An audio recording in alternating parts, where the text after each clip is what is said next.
Dear students, हम लोग departmental accounts पढ़ रहे हैं। कंसेप्चुअल पार्ट पढ़ चुके हैं। एक क्वेश्चन भी हमने इसके बारे में अब तक कर रखा है, तो कुछ कंसेप्ट हमको समझ में आए होंगे। आज जो एक क्वेश्चन कराने वाला हूँ, उस क्वेश्चन के अंतर्गत प्रोविज़न फॉर अनरियलाइज्ड प्रॉफिट ये कैसे ट्रीट किया जाता है, इसका गणना कैसे होती है, पुस्तकों में कैसे इसको लिखा जाता है, इसके बारे में बताऊंगा। आपको पहले भी बताया था कि एक विभाग दूसरे विभाग को माल यदि विक्रय मूल्य पर ट्रांसफ़र करता है और वर्ष के अंत में कोई माल बिना बिका हुआ रह जाता है, क्योंकि बिना बिका हुआ माल में प्रॉफिट भी इंक्लूड है, तो एक विभाग दूसरे विभाग से तो प्रॉफिट वसूल नहीं कर सकता। तो ऐसा कोई प्रॉफिट है तो उस प्रॉफिट को अलग किया जाता है, जिसे बोलते प्रॉफिट फॉर अनरियलाइज्ड प्रॉफिट। आज इसी संबंध से हम क्वेश्चन करेंगे। मैंने क्वेश्चन व्हाट्सएप पर भेजा आपको, उसका सॉल्यूशन भी भेजा है, तो यहाँ समझाने की कोशिश करता हूँ। ध्यान से देखिएगा कि कैसे लेखा पुस्तकों में इनका लेखा करेंगे। मैंने जो क्वेश्चन भेजा उसमें दो डिपार्टमेंट हैं, क्लॉथ डिपार्टमेंट और रेडीमेड डिपार्टमेंट।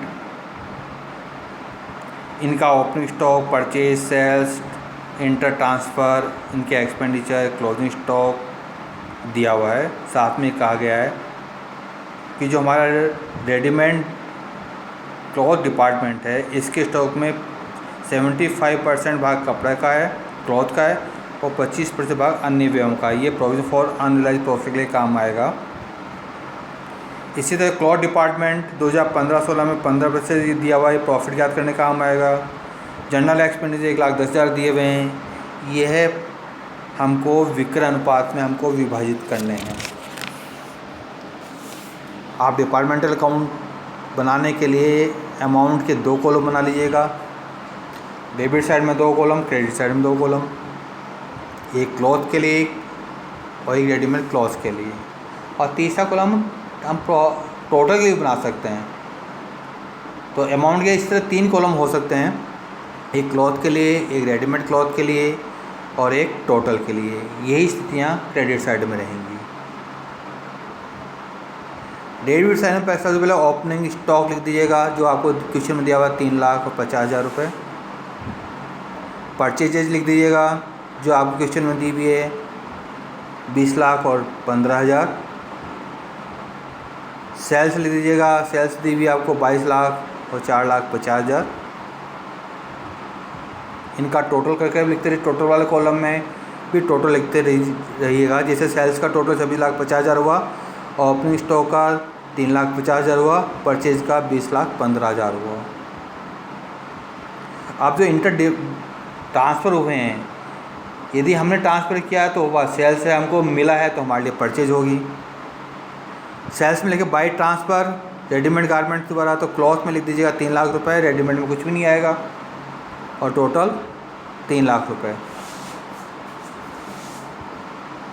इसी तरह डेबिट साइड में लिख दीजिएगा ट्रांसफ़र फ्रॉम क्लॉथ डिपार्टमेंट, तो रेडीमेड क्लॉथ में आ जाएगा 3 लाख रुपये, टोटल भी 3 लाख रुपये।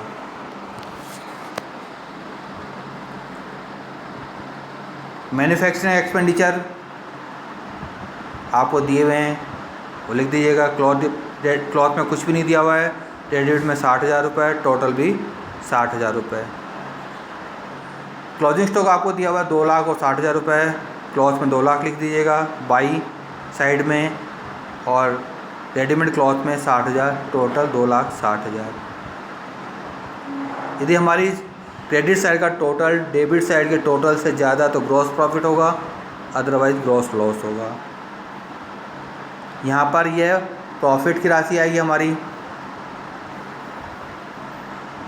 तो क्लॉथ डिपार्टमेंट का डेबिट साइड का टोटल कम है, क्रेडिट साइड का टोटल ज़्यादा है। क्रेडिट साइड में 27 लाख आ रहा है, इसमें से 23 लाख कम करते हैं, 4 लाख, यह हमारा ग्रॉस प्रॉफिट होगा। रेडीमेड क्लॉथ में क्रेडिट साइड का टोटल 5,10,000 है, डेबिट साइड के टोटल 5,10,000 लाने के लिए डिफरेंस 85,000 बनता है। ये 85,000 हमारा ग्रॉस प्रॉफिट है और टोटल ग्रॉस प्रॉफिट इस तरह से हमको 4,85,000 प्राप्त हो जाएगा। ये आसान काम है, जो कुछ दिया हुआ था वही लिखा है हमने। अब क्रेडिट साइड में लिखिएगा जो ग्रॉस प्रॉफिट है इसको ट्रांसफ़र कर देंगे, तो बाई ग्रॉस प्रॉफिट 4 लाख और 85,000 total 4,85,000। Selling and distribution expenditure में दिए हुए हैं, एज इट इज़ लिख दीजिएगा 20,000 और 6,000 26,000 रुपये। अब जनरल एक्सपेंडिचर दिए हुए हैं आपको 1,10,000 नीचे की तरफ अन्य सूचनाओं में। इस 1,10,000 को आप सेल्स रेशियो में बांट दीजिएगा। सेल्स रेशियो आउटसाइड सेल्स मानेगा, ये रेशियो आएगा 44:9।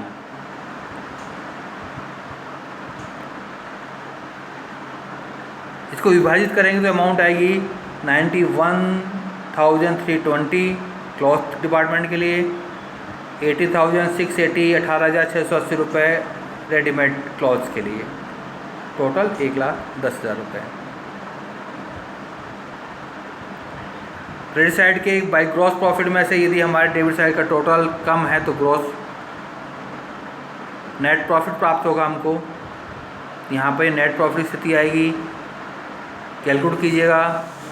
क्लॉथ डिपार्टमेंट का नेट प्रॉफिट 2,88,680 आएगा, रेडीमेड क्लॉथ में 60,320 आएंगे, टोटल 3,49,000 ये ग्रॉस प्रॉफिट हमारा। आप जो चूँकि क्वेश्चन शुरू करते हैं बताया था प्रोविजन फॉर अनरियलाइज्ड प्रॉफिट, जो हमारा ओपनिंग स्टॉक है उसमें प्रॉफिट जुड़ा होगा, हमारा जो क्लोजिंग स्टॉक है उसमें प्रॉफिट जुड़ा होगा। आपको क्वेश्चन में दिया हुआ है कि कितनी राशि हमारी इंटर डिपार्टमेंटल स्टॉक की है, रेडीमेड में कितनी है, क्लॉथ में कितनी है। यहाँ पर देखिएगा ओपनिंग स्टॉक 3,50,000 दिया हुआ है। 50,000 का 75% 37,500 आएंगे। इस पर हमको प्रोविजन फॉर अनरियलाइज्ड प्रॉफिट ज्ञात करना है। नीचे सूचना में आपको सूचना दी हुई है कि गत वर्ष में हमने 15% लाभ अर्जित किया था, तो 37,500 पर 15%, तो 5,625 रुपये ये प्रोविजन फॉर अनरियलाइज्ड प्रॉफिट होगा। इसी तरह क्लोजिंग स्टॉक में भी ज्ञात करेंगे हम।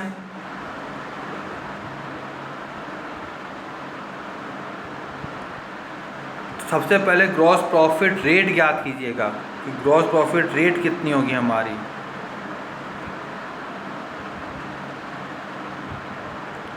तो हमारे ये देखिए ग्रॉस प्रॉफिट रेट कैसे याद करेंगे। ग्रॉस प्रॉफिट क्लॉथ डिपार्टमेंट का 4 लाख दिया हुआ है,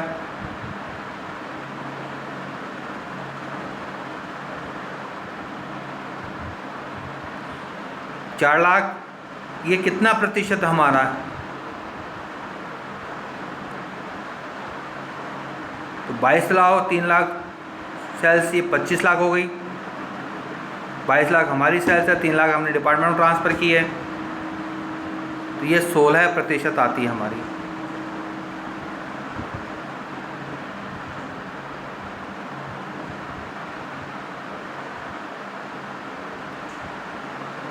अब आप अपने जो हमारा स्टॉक है 60,000 रुपये, रेडीमेड डिपार्टमेंट के क्लोजिंग स्टॉक 60,000 रुपये दिया हुआ है, इसका 75% 45,000 आएगा। 45,000 का 16% 7,200 आएगा। अब ये क्लोजिंग स्टॉक पर प्रोविजन 7,200 है, ओपनिंग स्टॉक पर 5,625, यानी हमको 1,575 रुपये डिफरेंस अमाउंट इसका समायोजन करना है। क्योंकि क्लोजिंग स्टॉक पर ज़्यादा है, ओपनिंग स्टॉक कम है, तो डेबिट साइड में लिखेंगे to provision for unrealised profit. Amount के कॉलम जो टोटल अमाउंट कॉलम में लिखेगा 1,575 रुपये। क्रेडिट साइड में प्रॉफिट दिया 3,49,000। इस प्रकार हमारा नेट प्रॉफिट होगा दोनों डिपार्टमेंट को मिलाकर 3,47,425 रुपये। तो आपको समझ में आ गया होगा कि किस प्रकार प्रोविजन फॉर अनरियलाइज्ड प्रॉफिट ये तभी होता है जब डिपार्टमेंट सेलिंग प्राइस पर या ट्रांसफ़र मूल्य पर माल ट्रांसफ़र करते हैं और वर्ष के अंत में माल बिना बिका हुआ रह जाता है। आप लोगों को यदि इस क्वेश्चन में कोई भी प्रॉब्लम लगे, व्हाट्सएप पे सॉल्यूशन भी भेज रखा है, समझ में नहीं आए तो आप व्हाट्सएप पर या मेरे फ़ोन नंबर में मुझसे पूछ सकते हैं। Thank you.